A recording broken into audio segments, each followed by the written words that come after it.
나의 반석이신 주님을 내가 찬송하련다. 주님은 내 손을 훈련시켜 전쟁에 익숙하게 하셨고 내 손가락을 단련시켜 전투에도 익숙하게 하셨다.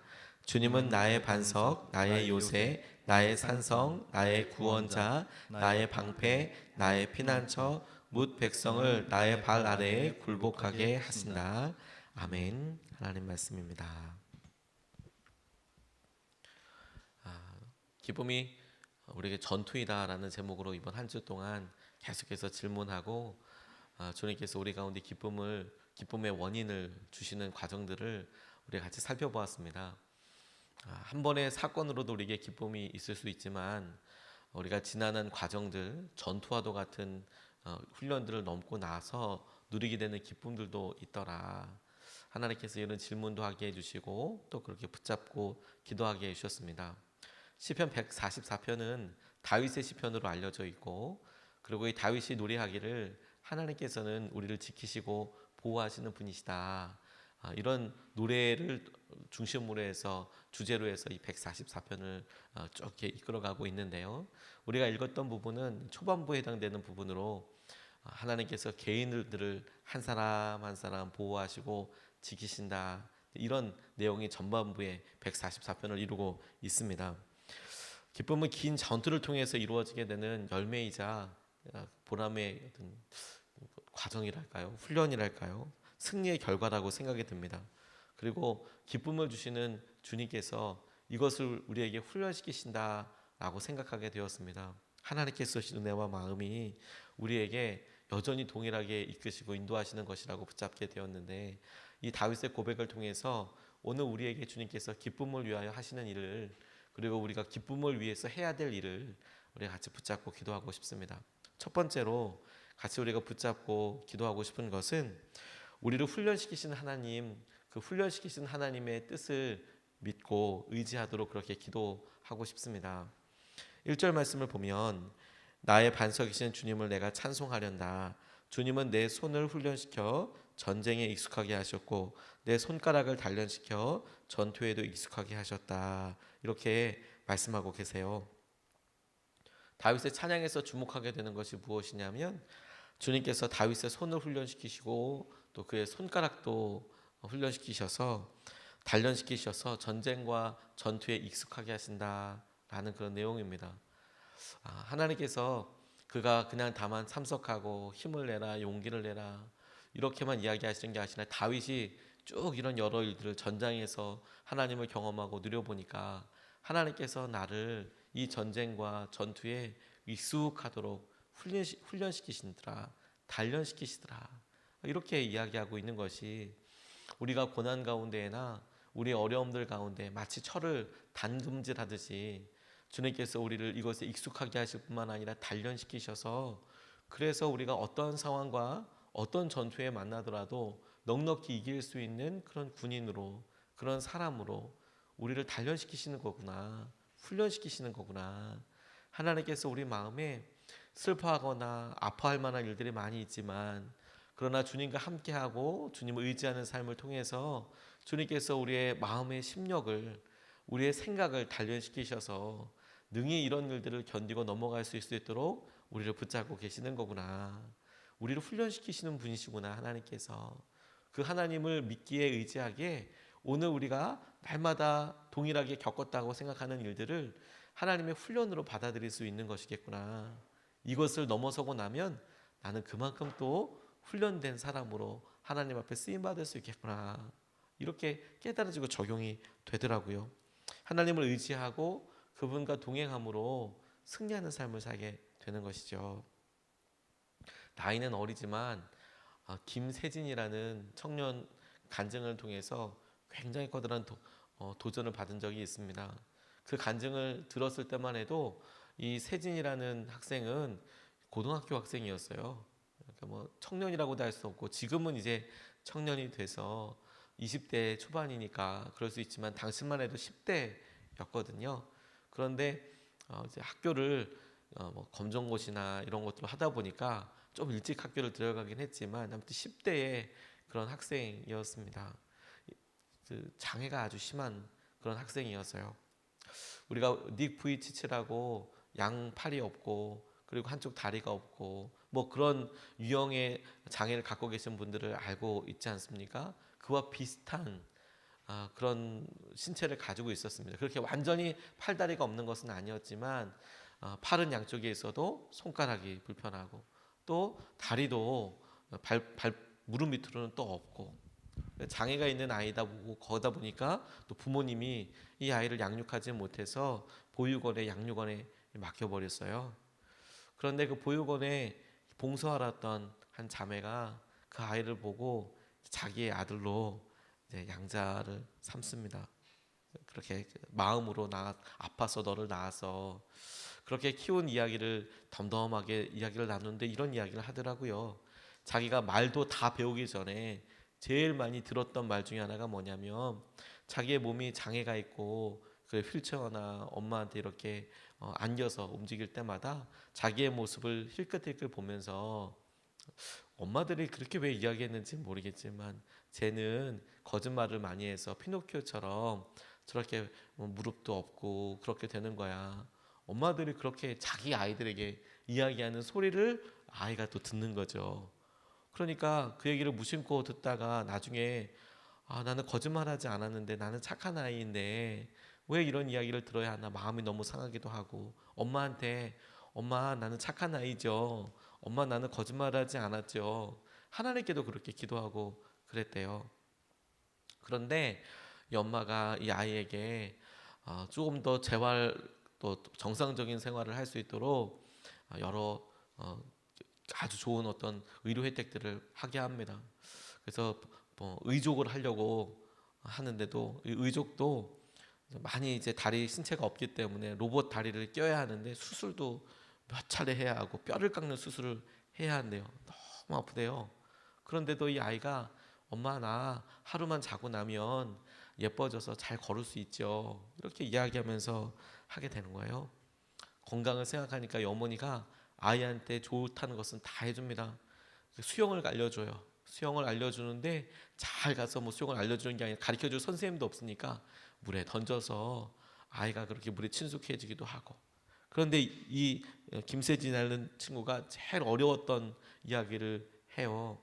몇 번의 수술을 거쳐서 이 이게 무릎 다리 로봇 다리에 맞추기 위해서 수술도 여러 번 해야 되고 그리고 수술을 했다고 해서 그 의족을 낀다고 해서 바로 걸을 수 있는 게 아니라 그러고도 훈련에 익숙하게 되게끔 시키잖아요.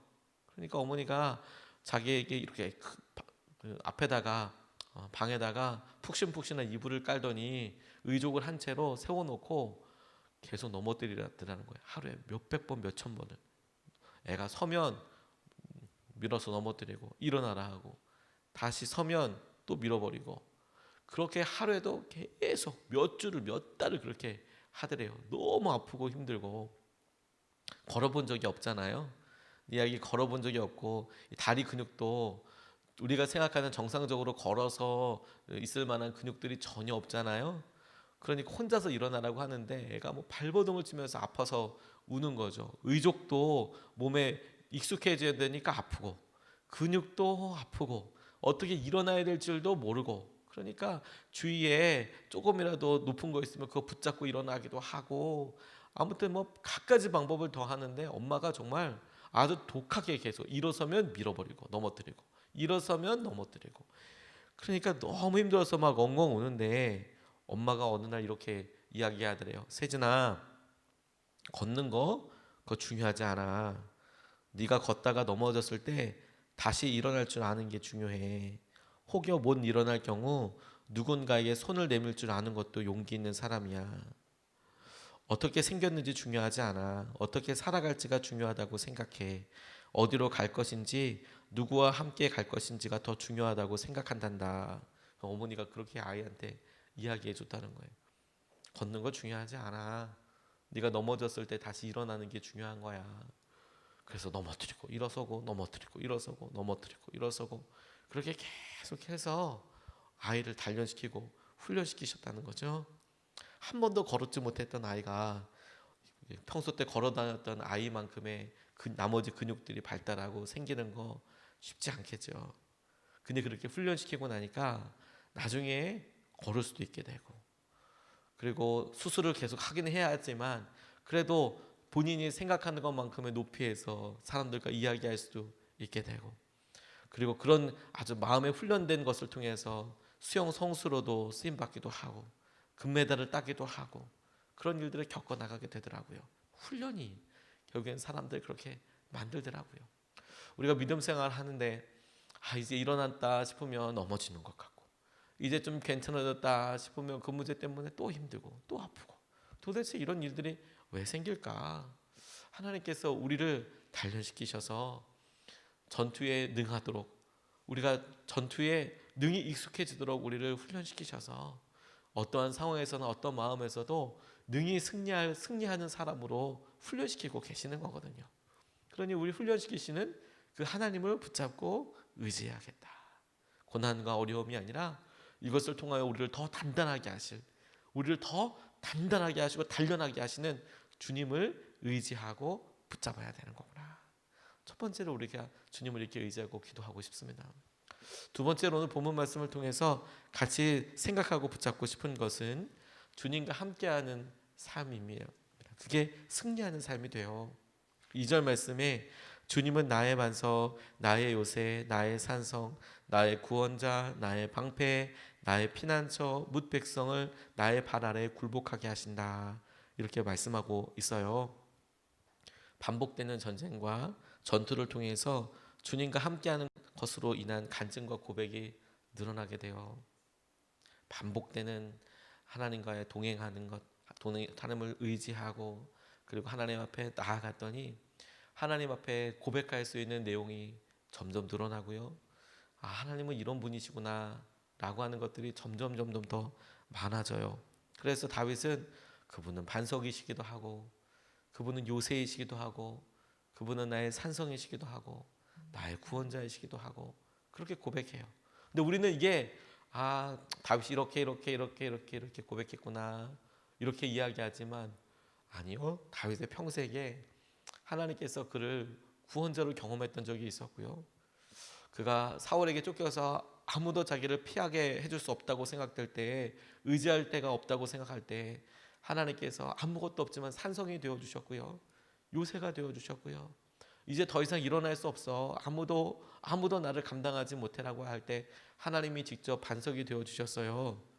다윗에게는 하나님은 나의 반석, 요새 이렇게 고백하는 것이 그 한 번의 고백이 넘어갈 때마다 기가 막힌 죽을 고비를 넘어가고 기가 막힌 만남들을 통해서 하나님께서 그런 고백을 늘려가게 해주셨더라고요. 이게 놀라운 거 아니겠습니까? 하나님을 경험하는 삶이라는 헨리 브레카비 목사님이라면 쓰신 제자훈련 교재가 있습니다. 저희 교회에서도 그 훈련 교재로 나가기도 하는데요. 거기에 이런 내용이 있어요. 당신이 경험한 하나님의 이름을 한번 점검해 봐라. 그래서 위로자 되신 하나님, 아버지, 하나님께서 아버지라는 표현도 성경에 나와 있으니까, 그러니까 성경에 나와 있는 치료의 하나님, 위로하시는 하나님, 살피시는 하나님, 질투하시는 하나님, 성경에 나와 있는 하나님의 속성과 하나님의 성품에 대해서, 하나님의 이름에 대해서 나와 있는 그것들을 쭉 찾아놓고 당신은 어떤 하나님을 경험해 보았습니까? 이렇게 다 거기에 동그라미 한번 쳐보세요. 이런 질문 하나가 있어요. 근데 저는 몇 번 그 교제를 하고 하다 보니까 한 가지 재미있는 것을 알았습니다. 저는 제자훈련 이렇게 할 때마다 새 교재로 다시 하거든요. 예수님의 사람 교재를 할 때에도 새 책으로 처음부터 다시 다 같이 해요. 그래서 계속해서 저희가 기수가 지날 때마다 제자훈련 교재들이 이렇게 쭉 쌓입니다. 그러니까 과거에 어떻게 했는지 알 수 있잖아요. 그래서 우연히 제가 하고 있는 것과 제가 올해 경험했던 그런 것들 쭉 동그라미 치면서 찾고, 그리고 과거에 내가 어떻게 경험했는지도 이렇게 찾아보게 됐어요. 똑같은 페이지를. 그러니까 똑같은 페이지니까 표시한 흔적이 다 있잖아요. 그런데 늘었어요. 하나님께서 이런 분이시구나. 이런 거 늘었어요. 하나님께서 채우신다는 거, 살피신다는 거, 어렵고 힘든 것이라고, 힘든 시기라고 생각했던 걸 넘어서고 나니까 제 안에 뭐가 바뀌었냐면 하나님을 향한 고백이 바뀌었더라고요. 하나님을 향한 간증이 바뀌었더라고요. 하나님께서 이렇게 책임져 주셔, 붙잡아 주셔. 그런 것들에 대해서 너무 자연스럽게 하나님께서 하시는 것들을 누리게 되더라고요. 지난 수요일 날 사모 세미나 마지막 시간에 이렇게 갔습니다. 일찍 갔어요. 마침 가까운 데서 하다 보니까 광주에 있는 소망 수양관에서 진행이 돼서 아침에 일찍 갔습니다. 그래서 박래보가 사모님이 하시는 강의도 듣고 도전도 많이 받고, 그리고 이제 저는 설교 준비하러 잔뜩 바리바리 싸가지고 갔는데 유기성 목사님과 같이 만나서 이제 커피 마시면서 교제하고 여러 이야기들 이렇게 나눴습니다. 이제 우리 부목사님들도 같이 계시고 오랜만에 만나니까 정말 더 반갑게 더 기쁘게 같이 차 마시면서 교제하는데, 가끔가다 우리 목사님들이 이렇게 물어보세요. 개척하면 좋냐고 이렇게 물어보세요. 개척하면 좋아요. 막 이렇게 물어보세요. 너무 좋다고 말씀드려요. 뭐가 좋냐고도 이렇게 물어보세요. 왜냐하면 저도 그랬지만 부교육자로 있을 때 이거 개척 어떻게 하나 부담이 되거든요. 일단 다 우리 감리견 목사님들은 담임 목회를 하셨지만 또 처음서부터 개척해서 교회를 이루어 나간다는 것에 대해서 어떤 설레임도 있으면서 두려움도 있어요. 안 해본 일을 해야 하니까 그런 마음들이 있으니까 어떠냐고 이제 이렇게 막 물어보거든요. 힘든 걸 안 힘들다고 이야기하진 않아요. 분명히 힘든 부분이 있지 않겠습니까? 그런데 제가 너무 확신 있게 주저함 없이 이야기할 수 있는 게 뭐냐면 진짜 행복하다고, 진짜 놀랍게 하나님을 경험하게 된다고, 하나님께서 붙잡아 주시는 거 알게 된다고, 하나님께서 정말 다 책임져 주신다고, 하나님이 다 공급해 주신다고, 그게 정말 1도 고민하지 않고 자연스럽게 나와요. 하나님께서 다 책임져 주신다. 진짜로 염려하지 마라. 하나님께서 붙잡아 주신다. 그렇게 얘기하면 이제 목사님들이 다 이게 웃으면서 먼저 담임을 하더니 말이야 막 이러면서 막 얘기를 하세요. 근데 진짜 1도 아니고 의심하지 않아요. 그렇게 똑같이 하나님께서 이끌어 주시고 붙잡아 주실 거예요. 우리가 자녀들이 어려운 일 당하고 시험이 있고 아프고 그럴 때 믿음의 부모로서 가서 기도해 주지 않습니까? 얘야, 하나님께서 책임져 주실 거다. 하나님께서 다 치유하여 주실 거야. 그렇게 이야기할 때 그게 그냥 괜한 소리로 하는 게 아니고요. 진짜 우리를 하나님께서 이렇게 치유해 주셨으니까, 우리가 그렇게 경험했으니까, 그러니까 그렇게 위로해 주고 이야기해 줄 수 있는 거 아니겠습니까? 그런데 그렇게 하나님께서 이 고난의 시기, 어려운 시기가 힘들어 보이고 낙담하는 것 같지만 우리를 함께 하시는 그 하나님을 붙잡는 것 자체로, 의지하는 것 자체로 하나님이 함께 하시는 그 이후의 열매의 승리를 경험하게 돼요. 기쁨을 경험하게 돼요. 그리고 그게 주님께서 주님과 동행하는 사람들에게 함께하게 해주시는 승리의 삶이에요. 저는 다윗의 이 고백이 주님이 나의 요새이시고 반석이시고 산석이시고 구원자이시고 이런 고백들이 우리의 삶에도 이렇게 날마다 하나님을 더 고백하게 되고 더 새롭게 고백하게 되고, 어저께 고백했던 하나님이 오늘 우리에게 더 새로운 의미로 다가오게 되고 그렇게 믿어지게 되고 그렇게 고백하게 되어서 하나님께서 우리의 삶에 충만한 주의 은혜로 역사하심으로 함께 하시는 것을 우리가 다 누리고 싶어요. 하나님을 위해서 일하는 사람은 많지만 하나님과 함께 일하는 사람은 적다. 오스왈드 챔버스 목사님께서 그런 이야기 하셨어요. 하나님을 위해서 일한다는 사람은 참 많더라. 그런데 하나님과 함께하는 사람은 적은 것 같더라. 막 위해서 한다고 하는데 그 사람과 함께하는 그런 사람들은 별로 없더라. 우리가 하나님을 위해서 일한다고 하면서 지나치게 바쁘고 그리고 심지어 우리 오버도 하고 막 그렇게 활동해요. 그런데 이게 오히려 우리를 막 옥죄어 와요. 근데 하나님이 정말 우리에게 원하시는 것은 하나님과 함께 하는 거잖아요. 우리가 사랑하는 자녀들, 또 아내를 위해서, 남편을 위해서 여러 수고를 해요. 그거 참 귀하죠.